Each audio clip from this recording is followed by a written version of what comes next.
the winter of 1878, a substitute teacher in Cedar Creek, Indiana uncovered a secret that would haunt the Methodist community for generations.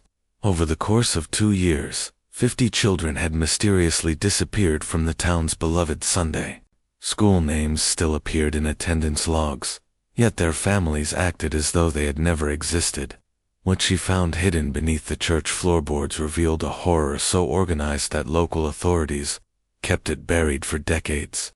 Tonight, we reveal the truth behind Cedar Creek's most closely guarded secret.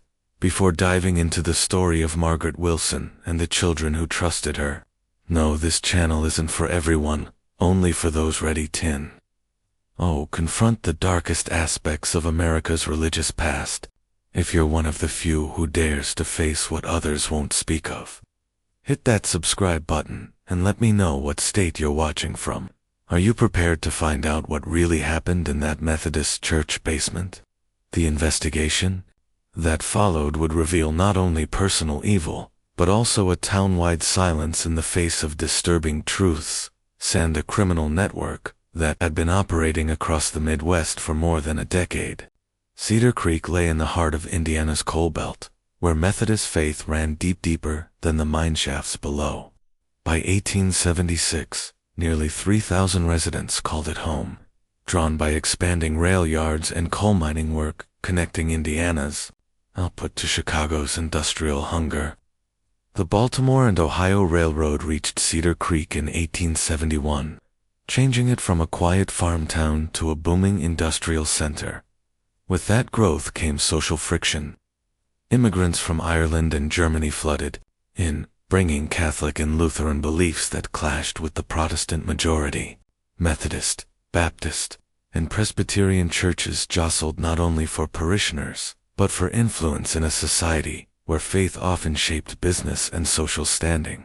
The crown jewel of Cedar Creek's Protestant faith was its first Methodist church, built from local limestone and crowned with twin bell towers that echoed across miles of farmland. Completed in 1874, with funds from merchants and mine owners, the structure was an architectural symbol of Methodist aspirations. Inside, it featured imported stained glass windows and even steam heating, making it the most advanced religious building in the county. Sunday mornings meant crowded pews and hymns from children's voices, but it was the church's Sunday school program that distinguished First Methodist. It thrived under the direction of Margaret Wilson, a 42-year-old educator who had arrived from Pennsylvania 5 years earlier. Under her leadership, the program expanded from a local class into a regional beacon, drawing over 200 children from neighboring counties. Some parents traveled over 20 miles, braving harsh roads just so their kids could participate. Margaret Wilson commanded authority with her firm discipline, rich biblical knowledge, and apparent talent for guiding difficult children toward obedience. Her prior experience in Philadelphia's industrial schools gave her the tools to work with youth from various backgrounds. Her assistant, Sarah Coleman, soft-spoken 38-year-old woman, had an uncanny ability to calm children. Having come from a Methodist mission in Cincinnati, her credentials and dedication were impeccable. Together, they were overseen by Robert Hayes, a wealthy businessman in his 50s, who funded the church's educational wing. Hayes had his hand in nearly every industry in town: 3 coal mines, 2 grain elevators, and the largest general store. His generous donations expanded not just the building, but also the prestige and reach of the Sunday school. What truly set the program apart were its biblical excursions, elaborate trips designed to bring scripture to life. These week-long journeys included visits to churches, museums, and even meetings with prominent Methodist figures. Methodist publications praised the program, and parents across Indiana vied to have their children included. For many families, especially those struggling financially after the Panic of 1873, the promise of travel and advanced education through the church felt like a divine gift. Margaret Wilson's reputation as a reformer lent legitimacy to the growing program. Her endorsements from Philadelphia and her record of helping troubled children only increased trust. Many of Cedar Creek's most influential citizens endorsed the excursions. When people like mine owners and merchants bragged about their children's involvement, it became socially dangerous to express doubts. Margaret gradually opened the program to children from nearby towns. This widened the pool of recruits and made it harder for any one community to detect patterns. The first disappearance occurred in September 1876, but it wasn't seen as such at the time. 8-year-old Timothy Morrison, the son of recent German immigrants, was chosen for a special biblical archaeology trip. Margaret told his parents that a respected Methodist family in Kentucky had requested a gifted student. He would study under them for 2 years, preparing for missionary work. Grateful, the Morrisons accepted. 2 weeks later, 10-year-old Mary Catherine Phillips was sent on a mission trip to Illinois. Her widowed mother believed her daughter's inclusion to be a great honor. The story was similar. Mary would gain valuable experience and could return as a missionary or teacher. 6 more children were selected by Christmas that year. In each case, the same promises were made: prestigious selection, transformative education, and eventual return. But the reality was far darker. The entire process had nothing to do with merit or spiritual growth. Margaret Wilson had devised a methodical system that preyed on families least likely to resist: immigrants, recent arrivals, widows, and the financially desperate Hall were ideal. The children chosen were those least likely to be missed quickly or believed, if they managed to escape. Inside the Sunday school, Margaret and Sarah watched closely. Some children, they decided, were more profitable than others. Strong, young boys could be funneled into factory or mining labor.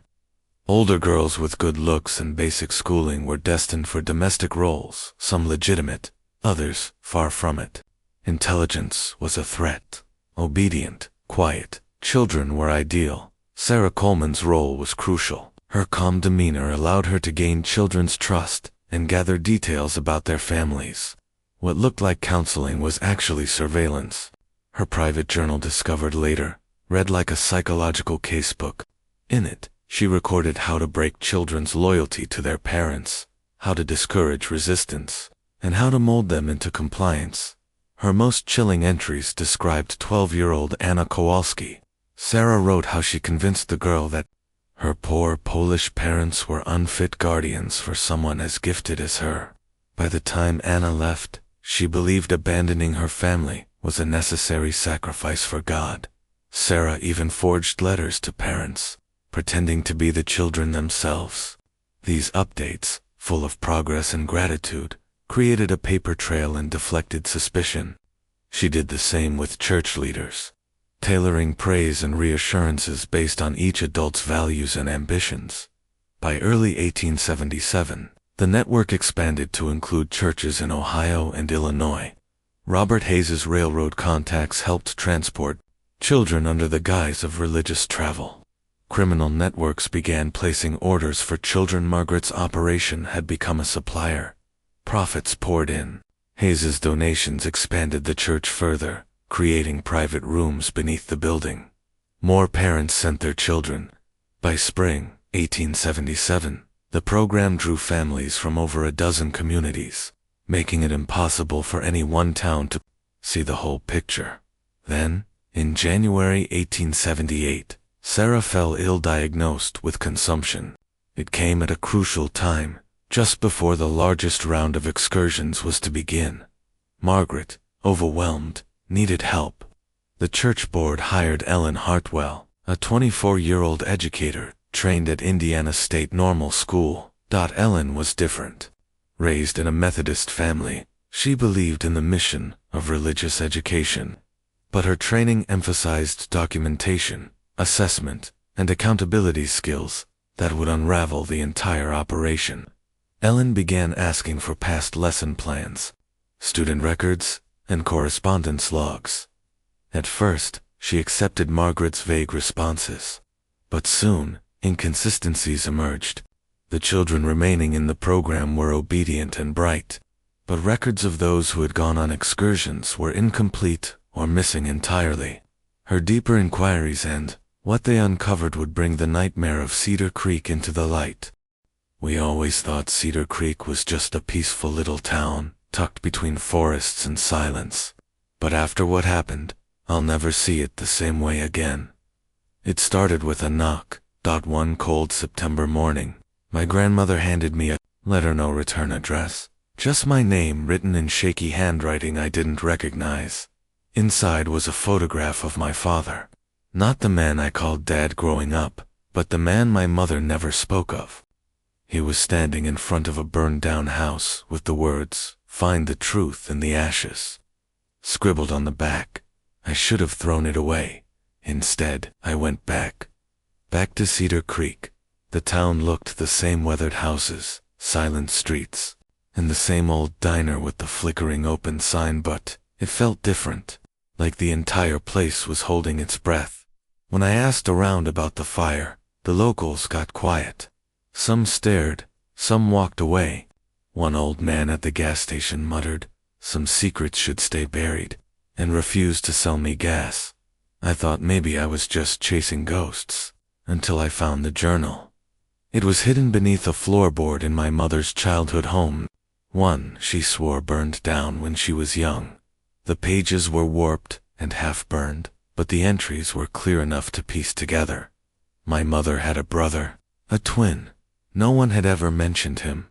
He disappeared the night of the fire, and he might still be alive now.